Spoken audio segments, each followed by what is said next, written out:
রবিবারের যে ঘটনার পর এই মুহূর্তে জগদ্দলের কি ছবি উঠে আসছে?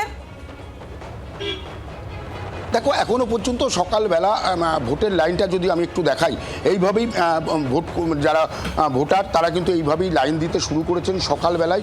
এবং জগদ্দল যে ঘটনার সাক্ষী হয়েছে, তার যে ঘটনা আর পুনরাবৃত্তি না হয় তার জন্য কিন্তু আমরা দেখেছি গতকাল রাত থেকেই কিন্তু পরপর প্রচুর মানুষ কিন্তু যেমন সাজোয়া গাড়ি আমরা দেখেছি, তেমন দেখেছি কেন্দ্রীয় বাহিনীর টহল, বিভিন্ন জায়গায় তারা টহল দিয়েছে।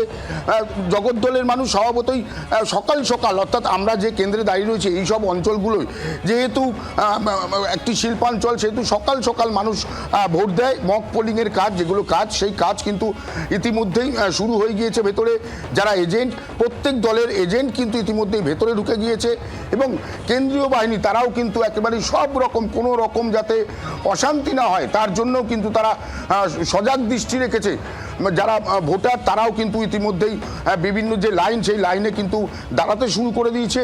বেলা যত বাড়বে তত লাইন বাড়বে। এখানকার রীতি বা এখানকার নীতি ঠিক এই ধরনের এইভাবেই চলে।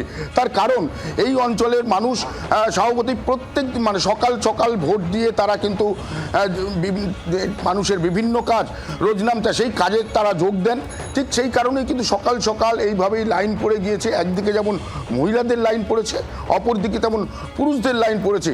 এই আমি যে বুথ কেন্দ্রে দাঁড়িয়ে রয়েছি, এখানে কিন্তু একেবারেই কঠোর নিরাপত্তা, অর্থাৎ নিরাপত্তার কোনো খামতি রাখেনি যাতে আর কোনো রকম অশান্তি জগদ্দল অঞ্চল জুড়ে না হয়। ঠিক সেই কারণে প্রশাসন কিন্তু একেবারেই সদা যে ব্যস্ত বা যে সতর্ক সেটা রয়েছেন। এবং মকপোলের যে কাজ আমি যেটা বলছিলাম, সেই মকপোল কিন্তু ইতিমধ্যেই শুরু হয়ে গিয়েছে। ভেতরে বিভিন্ন দলের যারা এজেন্ট রয়েছে তারাও রয়েছে এবং সেই ছবি আমরা তোমার মাধ্যমে দেখতে পাচ্ছি যে আরো বেশি কড়া এবার নির্বাচন কমিশন, এবং যেখানে জগদ্দলে এই ধরনের ঘটনা উঠে এসেছিল সেখানে যে যাতে আবারও অশান্তিকর পরিবেশ তৈরি না হয়, অপ্রীতিকর ঘটনা না ঘটে, তার জন্য কিন্তু তৎপর রয়েছে পুলিশ প্রশাসন। বাংলার আওয়াজ, বাঙালির আবেগ, জি 24 ঘন্টা।